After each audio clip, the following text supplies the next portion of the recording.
ជំរាបសួរអ្នកគ្នាខ្ញុំខេនស៊ីថ្ងៃនេះផងដែរយើងមកបន្តភាគរឿង Accident Magical របស់យើងបន្តទៀតមុននឹងចូលទៅកាន់វីដេអូនេះផងដែរ admin ក៏សូមអរគុណទៅកាន់អ្នកដែល support មកកាន់ admin ផងដែរហើយក៏សូមជូនពរឲ្យពួកគាត់ទាំងអស់គ្នានឹងរកស៊ីទទួលទានមានបានសុខភាពល្អនិងប៉ងប្រាថ្នាអ្វីឲ្យបានដូចបំណងទៅបាទហើយបើមានគ្នាយើងណាចង់ឧបត្ថម្ភមកកាន់ admin អីក៏អាចឧបត្ថម្ភមកកាន់ QR របស់ admin នឹងផងដែរបាទផ្ដើមនៅសេចរឿងនឹងផងដែរដេកនាងបានដឹងខ្លួនឡើងមកវិញហើយនាងក៏បានដើរទៅគូយន់អ្វីម្យ៉ាងនោះទេឥឡូវយើងក៏លេងមកកាន់កន្លែងនេះវិញនៅពេលហ្នឹងដែរ Fatty ជាមួយនឹងនារីម្នាក់មិនដឹងថានារីម្នាក់ហ្នឹងឈ្មោះអ្វីនៅទេហើយពួកគេទាំងពីរនាក់កំពុងតែពិភាក្សាគ្នារឿងអំពី Dick ឥឡូវយើងក៏លេងមកកាន់កន្លែងតូម៉ាជាមួយនឹង Dick ឯណេះវិញឥឡូវនេះដែរ Dick នាងបានធូរស្បើយជាងមុនក្រនបាហើយឥឡូវគាត់ក៏បាននាំនាងដើរលេងកុំឲ្យនាងតប់ប្រមល់ពេកហើយតូម៉ាក៏បាននិយាយប្រាប់នាងលេងឡើងធ្វើឲ្យនាងមុខក្រហមមកហើយឥឡូវសាច់រឿងរបស់យើងក៏កាន់មកកាន់កន្លែងនេះវិញនៅពេលដែលតូម៉ាគាត់រៀបដើរនឹងទៅផ្ទះទៅហើយគាត់មានអារម្មណ៍ថាពីណាគេទេកំពុងតែតាមដានគាត់ហើយនៅពេលហ្នឹងដែរស្រាប់តែមាននារីដែលជាគ្នារបស់ Fatty គាត់ក៏បានដើរចាក់ចេញមកពីខាងក្រោយរបស់តូម៉ាហើយបន្ទាប់មកតូម៉ាក៏បានសួរទៅកាន់នាងថាតើនាងគឺជានរណាហើយនាងក៏បានណែនាំឈ្មោះរបស់នាងថានាងមានឈ្មោះថា Kansaki Kaori ហើយនាងបាននិយាយថានាងក៏មិនចង់ប្រាប់ឈ្មោះផ្សេងទៀតទៅកាន់តូម៉ាផងដែរហើយតូម៉ាពិតជាឆ្ងល់ខ្លាំងមែនតើដល់ពេលអញ្ចឹងតើនាងក៏បាននិយាយថាឈ្មោះផ្សេងទៀតរបស់នាងមួយទៀតគឺជាឈ្មោះរបស់មន្តអាគមគ្រាន់តែលើអញ្ចឹងតូម៉ាក៏ដឹងភ្លាមថានាងគឺជាគ្នារបស់ Fatty នៅពេលហ្នឹងដែរនាងក៏បានសួរទៅកាន់តូម៉ាថាតើ Dick នៅឯណ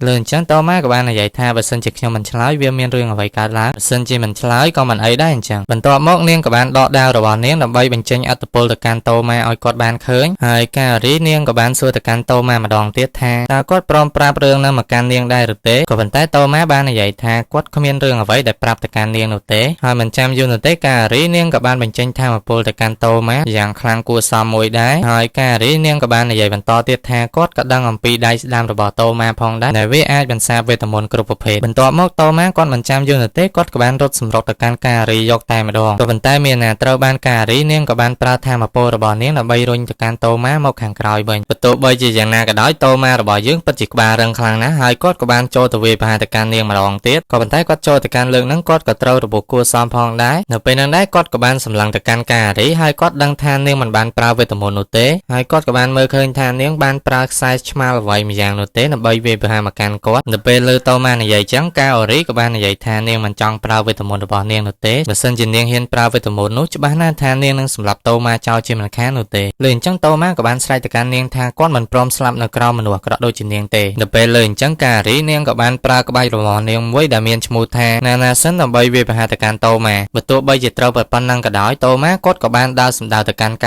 រីទៅពេលឃើញអញ្ចឹងការីនាងក៏បានវាត់គាត់ម្ដងដែរហើយថែមមួយជើងទៀតឲ្យដេកស្អាតទៅនឹងដីទៅបន្ទាប់មកនាងក៏បានឡើងជាន់មកកាន់តូម៉ាហើយនិយាយថាខ្ញុំមិនជឿថាអ្នកមានហេតុផលអ្វីដែលតស៊ូជាមួយនឹងនាងដល់ថ្នាក់នឹងនោះទេហើយតូម៉ាក៏បាននិយាយថាហេតុអ្វីបានជានាងមិនសម្លាប់ខ្ញុំមកបើសិនជានាងចង់សម្លាប់ខ្ញុំនាងអាចសម្លាប់ខ្ញុំគ្រប់ពេលវេលាបានហើយគាត់ក៏បានបន្តនិយាយទៀតថាហេតុអ្វីគ្រាន់តែជាក្មេងស្រីម្នាក់សោះហេតុអ្វីបានជាពួកឯងទាំងអស់គ្នានឹងពិតជាខូខើខ្លាំងមែនទែនធ្វើបាបនាងដល់ថ្នាក់នឹងរឿងបែបនេះគាត់មិនគួរលើកលែងឲ្យទៅកាន់ពួកគេនោះទេដោយសារអីពួកគេបានធ្វើបាបទៅកាន់នាងខ្លាំងណាស់តែនាងដឹងទេថាក្រុមរបស់នាងបានដេញធ្វើបាបឌិចប៉ុណ្ណាហើយឥឡូវនេះផងដែរនាងក៏បានបាត់ការចងចាំផងដែរដោយសារតែក្រុមរបស់នាងនឹងហើយដែលបានដេញធ្វើបាបឌិចជាដំណំហើយឥឡូវនេះផងដែរខ្ញុំគឺជាអ្នកចាញ់ទាំងដែលខ្ញុំប្រយុទ្ធទាំងអស់សង្ឃឹមដែលមិនអាចការពារក្មេងស្រីម្នាក់បានខ្ញុំគឺជាមនុស្សម្នាក់ដែលទន់ខ្សោយក៏ពិតមែនក៏ប៉ុន្តែខ្ញុំក៏មិនចង់ឃើញឲ្យនាងធ្លាក់ទៅក្នុងដៃមនុស្សអាក្រក់នោះទេក៏ប៉ុន្តែអ្នកខុសគ្នាដែលអាចប្រើថាមពលរបស់អ្នកដើម្បីការពារមនុស្សដែលអ្នកស្រឡាញ់និងអ្វីៗដែលអ្នកចង់បានបន្ទាប់មកការីនាងក៏បាននិយាយថា Indic នាងមិនបានបាត់ការចងចាំនោះទេមូលហេតុទាំងអស់នោះដោយសារតែពួកគេបានលុបការចងចាំរបស់នាងចេញលើអញ្ចឹងតូម៉ាក៏បានសួរទៅកាន់ការីថាតើនាងគឺជាមិត្តរបស់ Indic មែនដែរឬទេហេតុអ្វីបានជានាងធ្វើអញ្ចឹងទៅកាន់ Indic ហើយការីនាងក៏បាននិយាយថានាងមិនចង់ធ្វើអញ្ចឹងនោះទេដោយសារតែគ្មានជំរឿអញ្ចឹងហើយនាងមានតែលុបការចងចាំរបស់ Indic ចោលតែប៉ុណ្ណោះបើសិនជាខ្ញុំមិនធ្វើអញ្ចឹងនោះទេច្បាស់ណាស់ថាគេនឹងសម្លាប់ Indic ចោលតែម្ដងដោយសារតែ Indic នាងមាន 85% នៃខួរក្បាលរបស់នាងត្រូវបានបែងចែកទៅឲ្យ 130,000 គ្រីម៉័រនោះហើយគឺជាមូលហេតុរបស់នាងដែលអាចប្រើប្រាស់ខួរក្បាលរបស់នាងបានត្រឹមតែ 15% តែប៉ុណ្ណោះហើយតូម៉ាក៏បានសួរថាតើមិនមានមូលហេតុអ្វីផ្សេងក្រៅពីលុបការចងចាំរបស់នាងដែរឬទេហើយការីនាងក៏បាននិយាយថាមានតែវិធីសាស្ត្រមួយនឹងនោះទេដែលអាចជួយទៅកាន់ Indic បានហើយនៅក្នុងរយៈពេលតែ3ថ្ងៃទៀតតែប៉ុណ្ណោះហើយខ្ញុំក៏គ្មានចេតនាអ្វីដែលចង់ធ្វើបាបទៅកាន់នាងដែរហើយនៅក្នុងពេលនេះដែរគ្មាននរណាម្នាក់ ក្រៅពីក្រុមរបស់ពួកយើងនោះទេដែលអាចជួយទៅកាន់នាងបានតើឥឡូវនេះដែរតើអ្នកអាចបកគលនាងមកកាន់ពួកយើងបានដែរឬទេក៏ប៉ុន្តែតូម៉ាបានប្រកែកថាគាត់មិនព្រមនោះទេដោយសារអីអ៊ីនឌីកនាងគឺជាមិត្តភក្តិរបស់គាត់គ្រាន់អ៊ីនឌីកនាងគឺជាមិត្តភក្តិរបស់នាងមែនទេហេតុអ្វីបានជានាងដេញចាប់អ៊ីនឌីកដូចជាសត្រូវរបស់នាងអញ្ចឹងតើនាងហ៊ានបោះបង់មិត្តភក្តិដ៏ល្អរបស់នាងដោយរបៀបណាហើយនាងមានដែរយកអារម្មណ៍របស់អ៊ីនឌីកដែរឬទេលើពាក្យទាំងអស់ហ្នឹងហើយការីនាងពិតជាខឹងទៅកាន់តូម៉ាខ្លាំងមែនតើហើយការីនាងក៏បាននិយាយថាឯងនិយាយអញ្ចឹងធ្វើដោយឯងបានដឹងរឿងអ្វីដែលបានកើតឡើងអញ្ចឹងហើយតើឯងដឹងដែរឬទេថាយើងឆ្លងកាត់អ្វីខ្លះនៅពេលដែលដកការចងចាំរបស់នាងហ្នឹងតែមើលឃើញរបស់អ្នកគិតថា Fatis គឺជាសត្រូវរបស់អ្នកហើយគាត់មានអារម្មណ៍ថាគាត់ពិតជាអស់សង្ឃឹមខ្លាំងមែនតើដែលគាត់មិនអាចជួយមិត្តរួមការងារដ៏ល្អរបស់គាត់បានតើអ្នកមានយកអារម្មណ៍របស់គាត់ដែរឬទេបន្ទាប់មកការីនាងក៏បានរត់ទៅវត្តតូម៉ាមួយជើងឲ្យគាត់ផ្ងាបរៃបន្ទាប់មកទៀតការីនាងក៏បានដកដំបងរបស់នាងវត្តទៅកាន់តូម៉ាយកវត្តតែម្ដងបន្ទាប់មកតូម៉ាក៏បានចាប់ដំបងនាងហើយក៏បានក្រោកឡើងមកនិយាយជាមួយនឹងការីថាតើអ្នកដែរគិតអំពីអារម្មណ៍របស់អ៊ីនឌីកដែរឬទេហើយអ្នកដឹងថានាងពិបាកប៉ុណ្ណានោះទេតើអ្នកអាចនឹងដោះលែងឲ្យនាងមានសេរីភាពហើយនឹងមានសុភមង្គលដែរឬអត់ហើយខ្ញុំក៏ចង់ឲ្យនាងរស់នៅដោយមានសេរីភាពដូចជាមនុស្សទូទៅផងដែរតើអ្នកអាចលើកលែងទៅកាន់នាងបានដែរឬទេបន្ទាប់ពីតូម៉ាគាត់បាននិយាយចប់ហើយគាត់ក៏អស់កម្លាំងហើយដួលទៅនឹងដីបាត់ទៅបន្ទាប់មក Fatis គាត់ក៏បានដើរមកខាងក្រោយហើយនិយាយថារួចរាល់ហើយឬនៅហើយនៅពេលនេះដែរយើងក៏មិនទាន់ដឹងច្បាស់ដែរថាក្រុមរបស់ Fatis គឺជាមនុស្សល្អឬគឺជាមនុស្សអាក្រក់នោះទេឥឡូវសាច់រឿងរបស់យើងកាត់មកកាន់កន្លែងទីក្រុងឯណែវិញនៅពេលហ្នឹងដែរយើងឃើញអ៊ីនឌីកនាងកំពុងតែរកនរណានោះទេបើតាមមើលទៅនាងកំពុងតែស្វែងរកទៅកាន់តូម៉ាហើយសាច់រឿងរបស់យើងក៏កាត់មកកាន់ពេលព្រឹកឯណែវិញនៅពេលដែលតូម៉ាគាត់ភ្ញាក់ដឹងខ្លួនឡើងមកវិញហ្នឹងគាត់ក៏បានកលែកឃើញអ៊ីនឌីកនៅនឹងមុខរបស់គាត់ផងដែរហើយតូម៉ាក៏បាននិយាយថាអញ្ចឹងគាត់ដេកអស់មួយយប់ហើយអញ្ចឹងលើអញ្ចឹងអ៊ីនឌីកក៏បាននិយាយថាគាត់មិនមែនដេកតែមួយយប់នោះទេគាត់បានដេកអស់រយៈពេល3ថ្ងៃបាត់ទៅហើយតូម៉ាបាននិយាយថាហេតុអ្វីបានជាគាត់គេងអស់រយៈពេលយូរដល់ថ្នាក់ហ្នឹងដល់ពេលលើអញ្ចឹងតូម៉ាគាត់ក៏បាននឹកឃើញពាក្យសម្ដីដែលក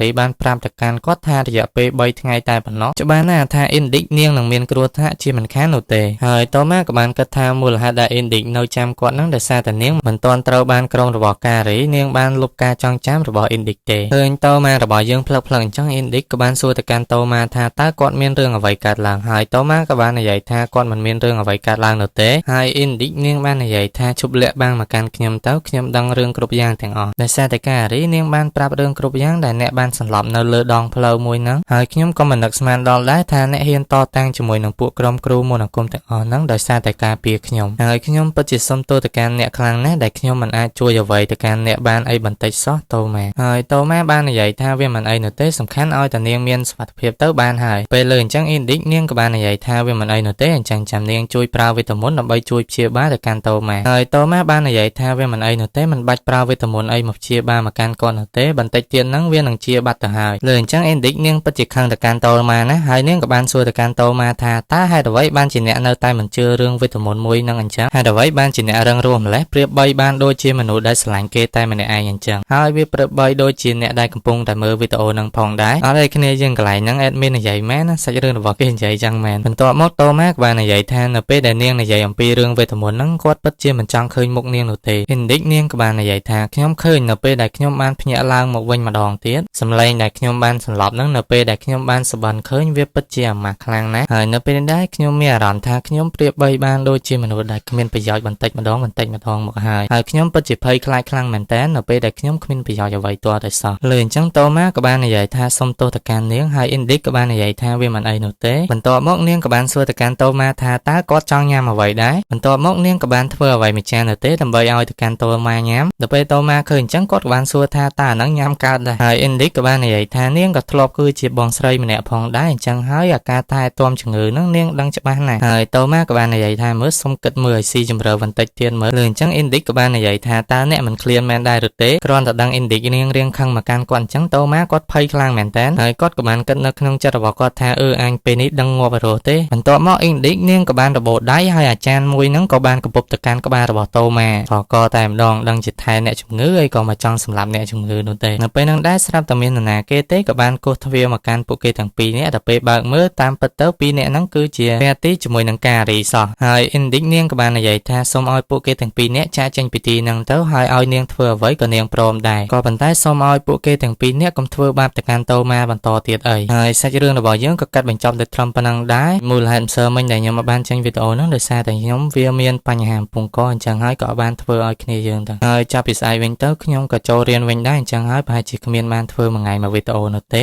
ហើយមានតែ2ថ្ងៃអីក៏អាចចេញវីដេអូទៅកាន់គ្នាយើងមួយដែរហើយក៏ខ្ញុំនឹងព្យាយាមធ្វើឲ្យបានវែងៗឲ្យគ្នាយើងបានមើលផងដែរហើយក៏សូមអរគុណទៅកាន់គ្នាយើងផងដែរបាទសម្រាប់អ្នកដែលមកថ្មីមិនទាន់ជួយចុច Subscribe ឲ្យ Channel Admin ទេសូមគ្នាយើងកុំភ្លេចជួយចុចឲ្យម្នាក់មួយផងបាយបាយជួបគ្នានៅវីដេអូក្រោយ